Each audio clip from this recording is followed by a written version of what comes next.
sometimes there's stuff that we need to get angry about. Yeah. I don't need to get angry in traffic, but if I see some sort of injustice, Right. Absolutely. Yeah. have some Right? like a component of anger motivate me to act, not, throw things. Yeah.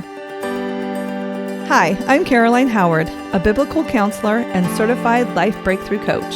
And I'm Chris Oneth, marriage and family therapist and executive director of Downey Park Counseling Associates. Welcome to Our Next Question, where we attempt to answer the questions of life through conversations in psychology and Christianity. Remember, this is a place of discovery and definitely not the final answer. Welcome back. We're still here. Oh, it's so good. We're just digging into these personality tests. We're in a series on what is personality. This is week 3 of the series. So if you haven't listened to the first 2 episodes, go back and listen to those. The first one, we talk about what personality is.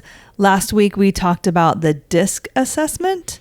Yes. And this week, we're talking about the 5-factor model and digging into that. So, Caroline, what is the 5-factor model? What are we talking about here? I have no idea. You're the one that said we had to do this one. Jeez. So, by the way, this 5-factor model is the most scientifically studied because it tends to be more stable however many times you take it. Really? That's what my understanding is. That's what the research says. Does it must be true? Okay, so let me talk briefly about what the research says. Okay. That almost nearly means nothing to me when people say the research says, because don't say that to my 13-year-old son, because I use research articles with him. Oh, wow. Well, for every research article you have, there's also other research articles that say that's not true. I know. So, and it's funny. It may not necessarily say it's not true. It'll just say here's other factors, and that's fair. But so much of it is, we can cite research, but it's important that it also jive with our own experience and our own intuition and what have you. So, anywho. Okay, so what are we opening with? What are we talking about? We didn't even about red lights. Say what we were going to talk about this time. Oh my gosh! It's another personality thing. Oh, this is look at us being seat of the pants for crying not out on loud. it. Yeah. Okay. Have you ever stolen anything? Whoa! Have I stolen something? Yeah, I stole a few things when I was a kid. I mean, I'm not proud of it. But I've since gotten over it. One time. So my stealing things wasn't necessarily about like I want that same thing so bad. Okay. My stealing thing was probably about the excitement of it. Yeah, I could see or that. the peril. Yeah. The adrenaline rush. Yeah, the rush. It was a short-lived career. And I'll tell you what ended it. Your time behind bars helped. Yes, I'll tell you what ended it. So my buddy Donnie Church and I we lived in the Bay Area. So I believe this was, I want to say Milpitas. Don't know why that popped into my head. But it's this place called Price Club, and it's equivalent to a Costco. Okay. They just had massive quantities of stuff, and you couldn't buy just, a pack of gum. You had to buy the 350 packs of gum. So so his parents also were great folks. His father was considerate of him, but also strict. Like didn't mess around. He was a contractor. Don Church. Ooh. He wasn't a big man, but he was intimidating.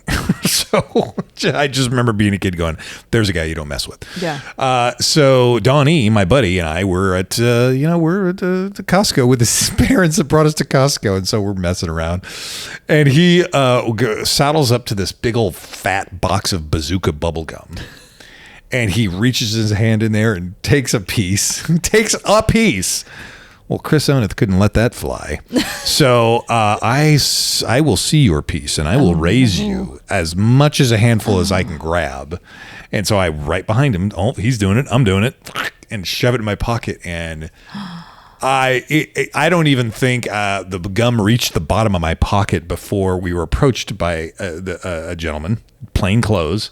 And he goes, "You guys come with me." And we're like, we're in junior high, by the way. And we're like, I'm affronted. I'm confused. Oh, What's you're going on here? You sound like an This idiot. is weird, So they gather us up and they get a hold of his dad. And I remember Donnie being like mortified. And I was mortified for Donnie. Yeah. And I was like, oh my gosh. And so he I think it was a van they had. I want to say a van. Anyway, we were driving home and Don Sr. was ticked. He's like, what is wrong with you, Donnie? I never taught you to steal. And like being a dad, I totally get where that man was coming from. Right. I'm like, oh geez. And we were just cowering in the back as we should. But I got to go home. And so I did. So You're like, buy him out. I went home. I'm like, oh my gosh.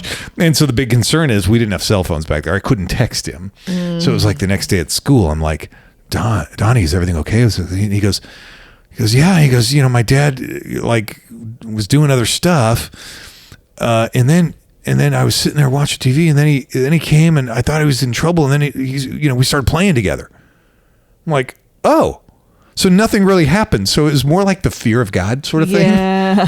But I'm telling you, I never stole after that. It worked. And I was not even in the direct firing line. Man. So, but part of it was Donnie and I weren't like malicious kids. We weren't punks. Yeah. Whatever that is, We genuinely, I think, we felt bad about what people thought about us. Okay. And so we didn't do it because we were doing it because we were just trying to have fun or something You're just lame. idiot junior hires. And Idiots. You don't think. Oh, I didn't think. No, You don't talk think. about the impulse control issue. Yeah. So So we felt. First of all, we felt horrible that we got caught. That was one thing, and then of course the horror of, oh my gosh, is this axe going to come down? And then I felt bad for him. So I think that pretty much cured me of my thieving ways. Well, that's good. It didn't keep me from trespassing. I was a big trespasser, but I wasn't there to take things. Okay. So there you go. Okay. I had my morality. Good Have job. you ever stole something? A cookie out of the cookie jar? Oh, wow. Lock them up and throw them And away. then I lied about it. And then I was sick to my stomach. And I think that was like the first and the last time I ever did. My mom had made like my favorite meal that night for dinner too, and I couldn't even eat it. I was, Heaping cold Did of you guilt. confess? I did because I couldn't handle that. Yep. How old were you?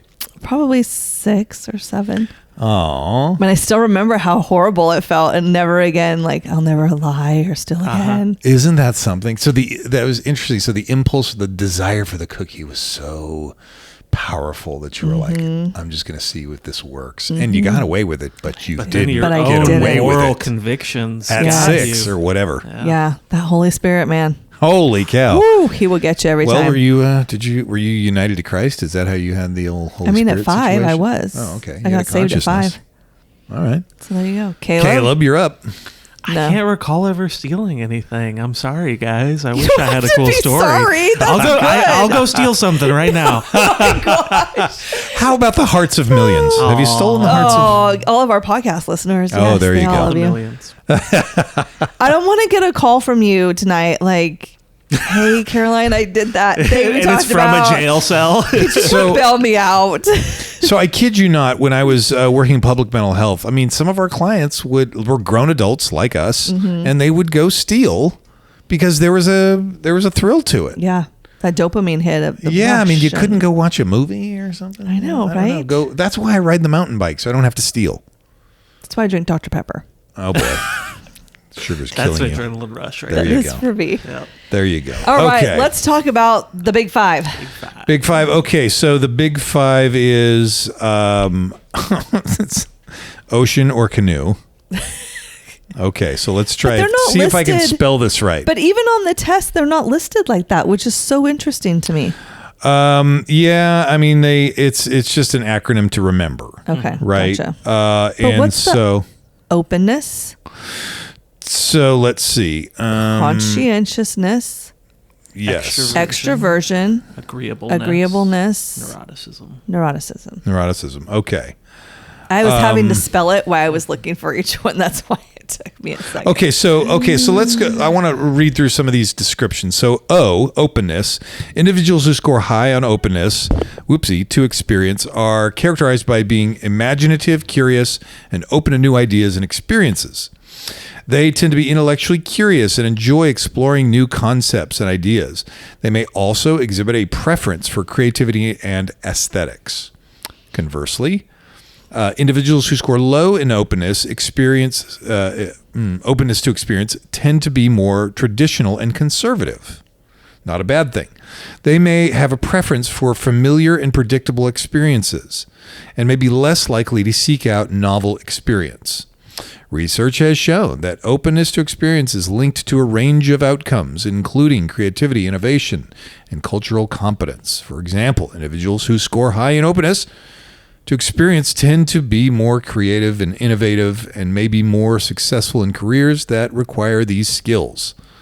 However, it's important to note that excessively high levels of openness to experience can also have negative consequences, such as being overly impulsive or having difficulty with routine tasks. So an inability to appreciate routine, which is needed in our life. Routine, yeah. So, Chris, I think we can all guess that your openness is pretty high. Are you saying impulsive, sir? And don't like routine tasks? On one test I took, I got a 91. And on another, That would be high.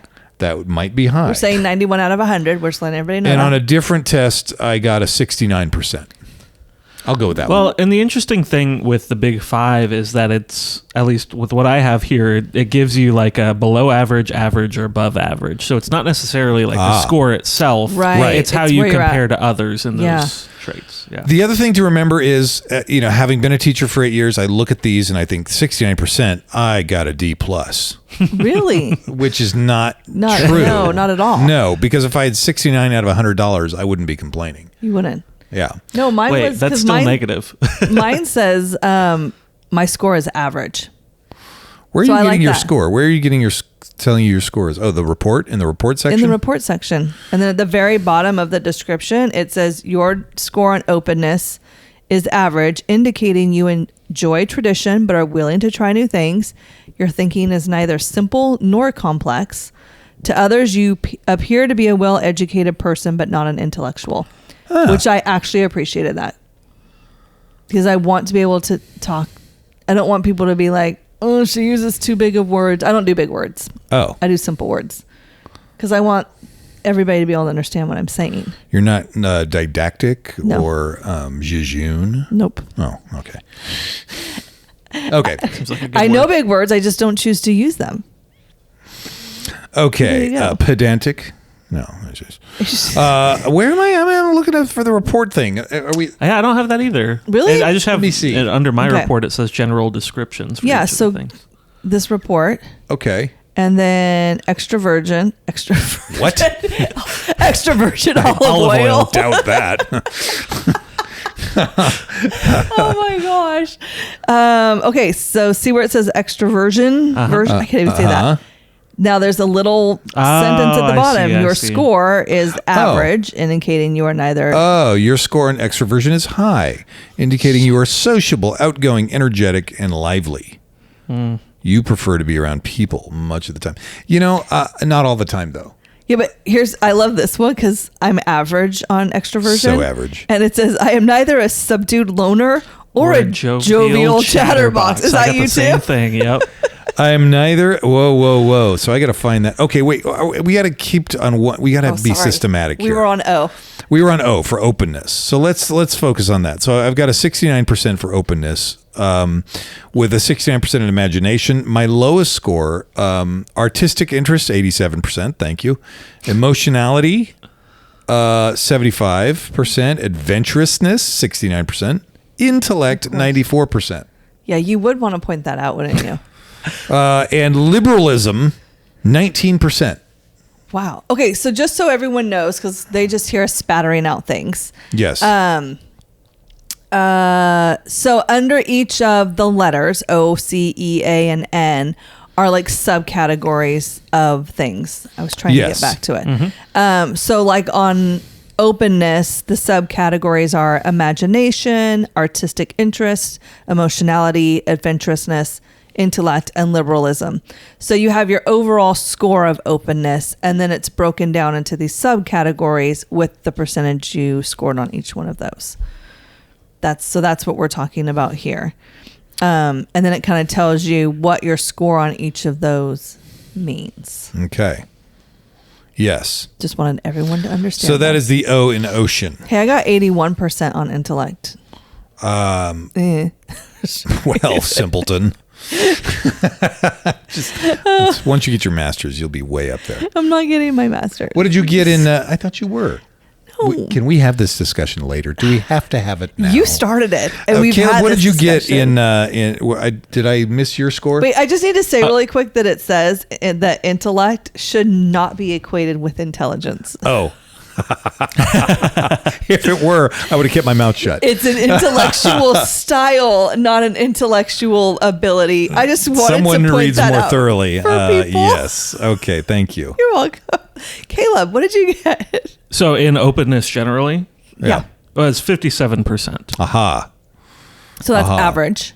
Mm-hmm. Yep. And it's good to be it's okay to be average. Totally. This isn't like It's terrible to be below average or above average. No one wants to be that. No, I'm just kidding. because when I saw like I got so many averages, that was like the first thing I said. I'm like, I don't want to be average. The thing is, yeah, well, that's interesting. That probably says something about your personality. Yeah. Right? No. Exactly. But, yeah. But I didn't. Exactly. Yeah. But it's I okay don't to wanna be average. I don't want to be that. We never want to be what we are. Neurotic. Okay. Okay. Wait, now we're moving on to C? we're going to C. C. If we're going to the ocean? Yes, we are. Which C is is- conscientiousness. Conscientiousness. I'm scrolling. I got a 45%. I feel like we should define it before we Okay, get let's into do that. our percentages. Otherwise, it won't make sense. So conscientiousness concerns the way in which we control, regulate, and direct our impulses. Impulses are not inherently bad. Thank you. Just needed to say that. Occasionally, time constraints require a snap decision. True and that. acting on our impulse can be an effective response. Yes. Also, in times of play rather than work. Sorry, I just lost my. How did I just lose my? Acting spontaneously and impulsively can be fun. Impulsive individuals can be seen by others as colorful, fun to be with, and zany. Thank you for using the word zany. You just wanted to read that. Now it's my turn again. Zany. Nonetheless, acting on impulse can lead to trouble in a number of ways, What? Chris Oneth. Some impulses are antisocial. Oh, gosh. I picture your wife laughing hysterically right now as I'm reading this. Uncontrolled antisocial acts not only harm other members of society, Duh. but also can result in retribution toward the perpetrator of such impulsive I'm acts. still like stuck. stealing the Yes. bazooka Yeah. bubble gum. Yes. Yeah. Well, Another problem with impulsive acts is that they often produce immediate rewards, oh, yes. but undesirable long-term consequences. Addictions. Examples include Yeah. excessive socializing Oh. that leads to being fired from your job, Oh, no. hurling an insult that causes the breakup of an important relationship, or using pleasure-inducing drugs that eventually destroy one's health. Yes. Yes. I don't have want to read this whole thing because it's a Nope. lot. It's I a think lot. that's enough. But there's that.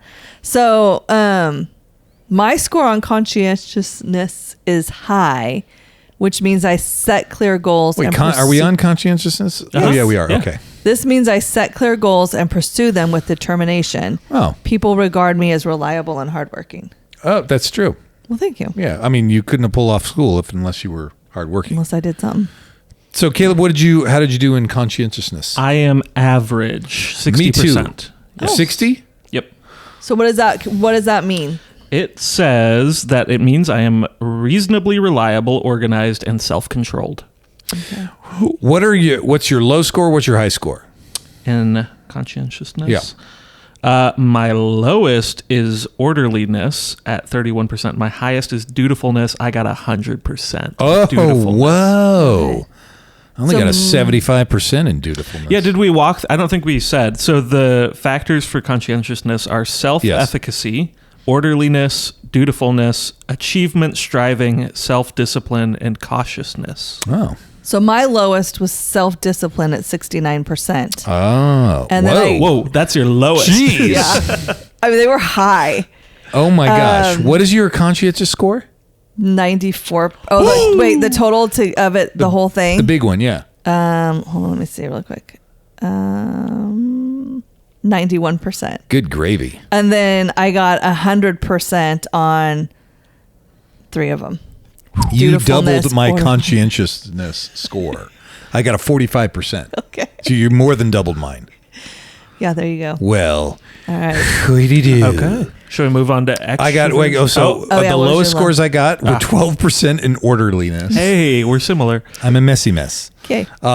Cautiousness, 19%. Highest is dutifulness. Yep. That's 75. We got that in common. So yeah, self-efficacy, 62%. So anyway, All right. what'd you get in self-efficacy? Because that's an important one. 100%. Did you really? Yeah. Self-efficacy. Interesting. Why? Well, I think that's different than maybe self-agency, because I think you are, to me, you strike me as a person who's very like, you can get it done when it happens for you, but self-agency might be hard in relation to other people for you. In other words, in order to say, ask someone what you might need of them.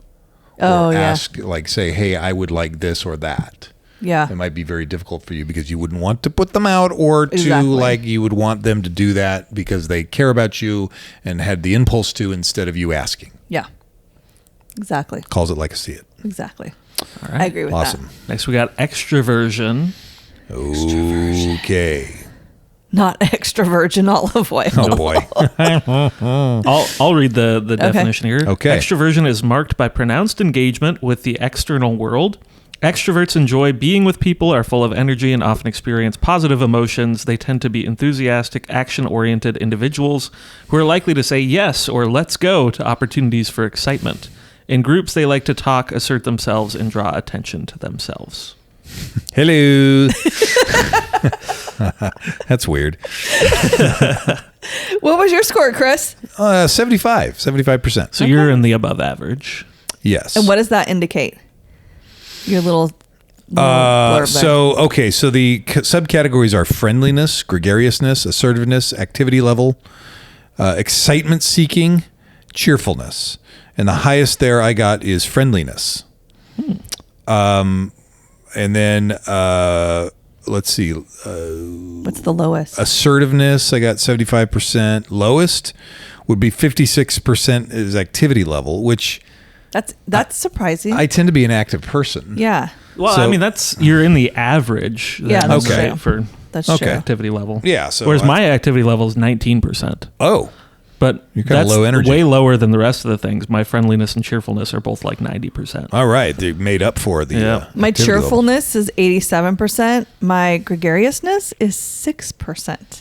Whoa. Gregariousness. Yeah. So not real demonstrative, not real out there? I don't like the excitement of crowds. Ah. I feel overwhelmed by and therefore actively avoid large crowds. This is true.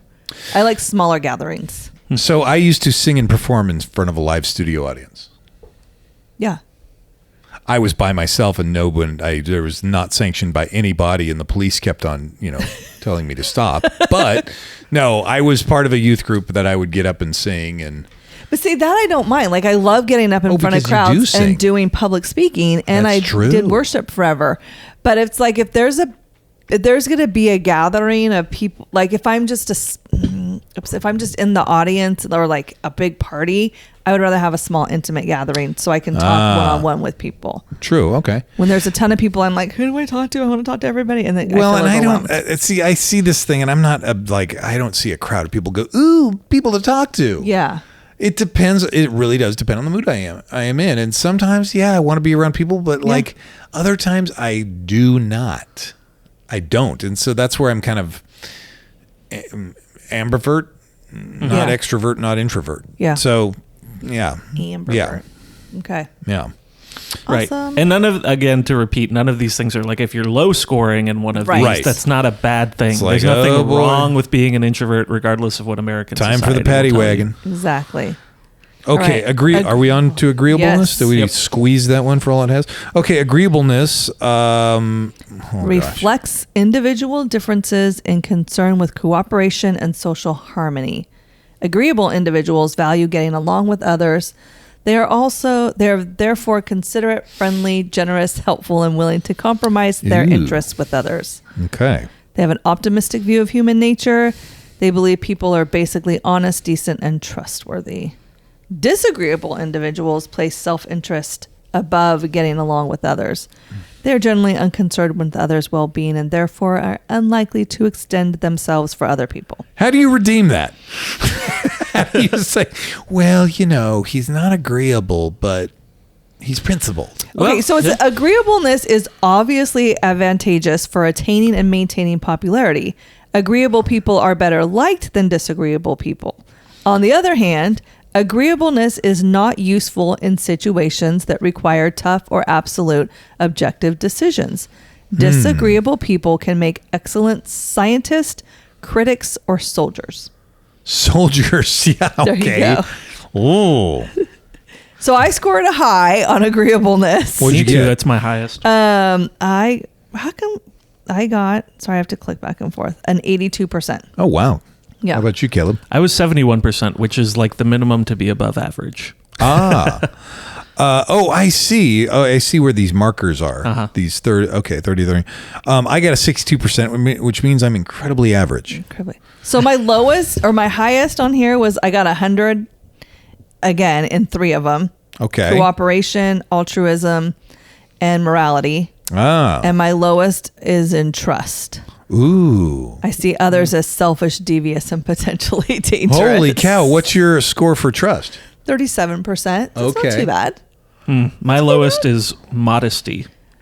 At So is 50%, and my highest is cooperation, which is 94. So modesty doesn't mean you're walking Right. around in a towel everywhere. Immodesty He's or wearing whatever. booty shorts. So yes, he's got his chubbies on.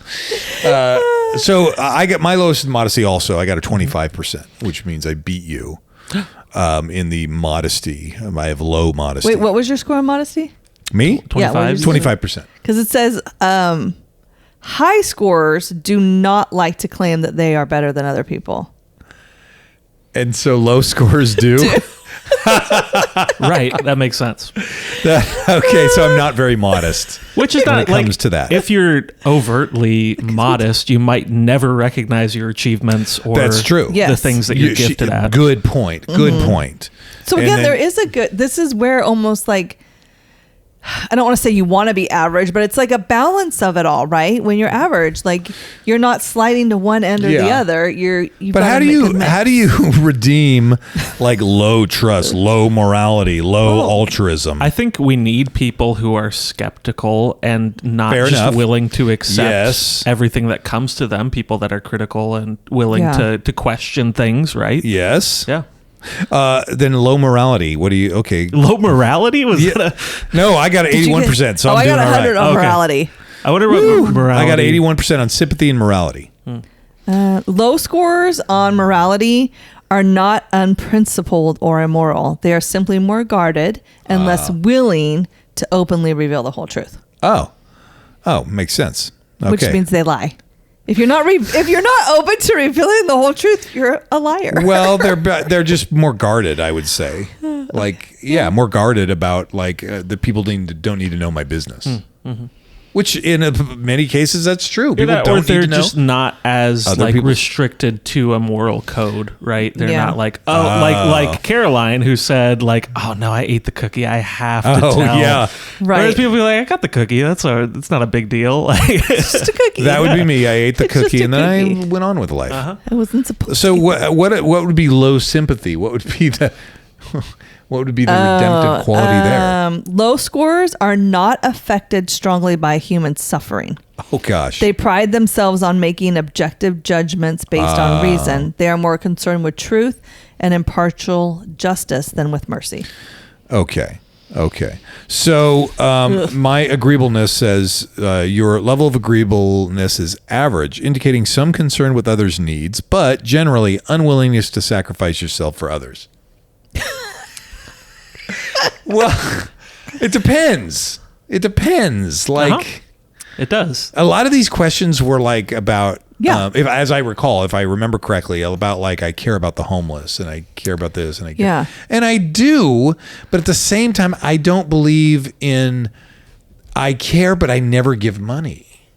Right. Because I see that as a problem, because they're just going to, some of them, not all of them, some will take the money and then go use it on drugs and stuff like that. And that to me is the worst outcome. So I feel like I'm caring for them more by not just handing them out. Hey, I'm willing to give food. I'm willing to talk to them. I do. Which goes to the friendliness category, I guess. Well, I'm pleasant, sympathetic, and cooperative. Oh, there you go. Do you give them money? No.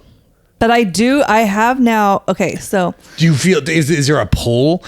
Because so there's I had a difference this conviction, between. and I don't remember where I heard it, of just like seeing people, right? And so I used to be, and I'm still working on this because this is new and I'm still struggling with it. That person who wouldn't make eye contact with them, right? Oh, yeah. Like just act like I'm getting something over here. I don't, and now I try to make eye contact with them because I want to be like, I see you. Yep. Yeah, that's awesome. I'm not going to give you money, but I see you. But I'm not going to act like you don't exist. And I hope that one day I can get to the point where I'll roll my window down and be like, hey, I just want you to know I see you. Yeah. Wow. And I'm going to pray for you. And I'm sorry that you're in this situation. Like I want to be that person. Yeah. But I'm not there yet. Yeah. There have been rare occasions in my life where I've felt prompted, probably by the Holy Spirit, to like, it's probably like 2 or 3 times in my life to go up and say, hi, what's your name? Like, I'm Caleb. Yeah.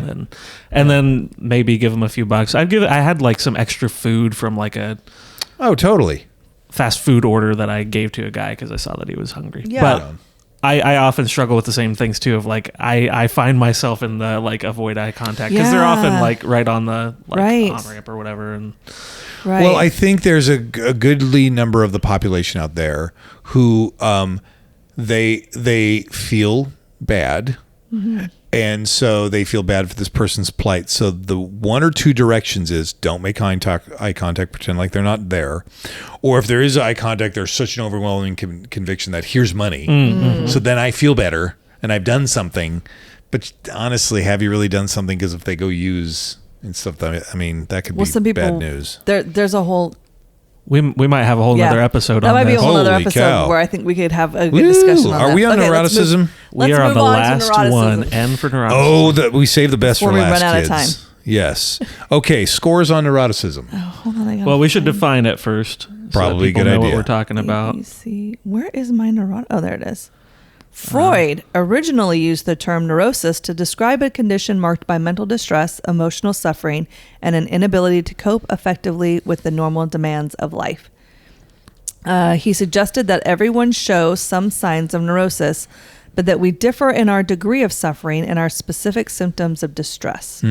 Today, neuroticism refers to the tendency to experience negative feelings. Those who score high may experience primarily one specific negative feeling, such as anxiety, anger, or depression, but are likely to experience several of these emotions. People high in this are emotionally reactive. They respond to events that would not affect most people emotionally, and the reactions tend to be more intense than normal. And the subcategories for this one are anxiety, anger, depression, self-consciousness, immoderation, and vulnerability. Yeah. Okay. On the flip side, individuals who score low are less easily upset and are less emotionally reactive. Steady Betty. Yeah. All of mine were pretty like average. This one was the one that was like really low for me. Neuroticism. Okay. I tend to not do negative emotion well.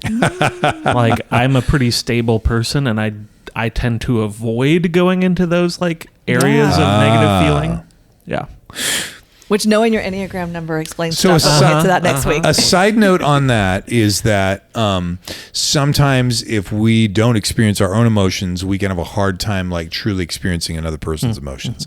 And just the opposite is true. If we're like, we can over-identify with people's emotions too. Yep. Like Caroline has, a rough situation, and then I break down crying, and then she's comforting me for her rough situation. Right. So yeah. Like what It's happens emotional hijacking. Like what happens at funerals. Oh gosh. Yeah. Yeah. So Caroline, what was your neuroticism score? I was average, indicating that my level of emotional reactivity is typical of the general population. What is your score? Stressful and frustrating situations are somewhat upsetting to me, but I generally am able to get over these feelings and cope with the situations. Sure. My score was 38%. Oh, that's right. We talked about this earlier. I beat you by 2. Mine's 40%. Mine's 40%. You know where I So you're more where I neurotic than I scored am. super high is in moderation. Ah. 87% on my end. Same for me. My So- highest was self-consciousness, Ooh. At what? 62%. Wow. That's my lowest at 6%. I'm sensitive about what other people think of me, I am super not sensitive about what other... which we know I am because every time you said something nice, I'd be like, oh, and when you say something mean, I go cry in the corner. Wow. So for my Interesting. below average neuroticism, it says your neuroticism is low, indicating that you are exceptionally calm, composed, and unflappable. You do not react with intense emotions, even to situations that most people would describe as stressful. I like that you're unflappable. Unflappable. I can't flap. So what did I you? can't flap. So what was your lowest on those? Did we they already were- say the subcategories? Anxiety, anger, depression, self-consciousness, Yeah. and moderation. So all of them, moderation was high. All the rest were like 12 to 25%. Okay. The lowest being depression and self-consciousness. Okay. Yeah. Okay. I got a low depression, 12%. Anger, pretty high. Here's the funny thing about the anger I scored.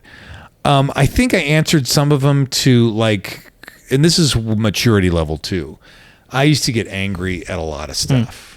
Yeah. I was ready to go, and now not so much. Okay. And most notably, I see it in traffic.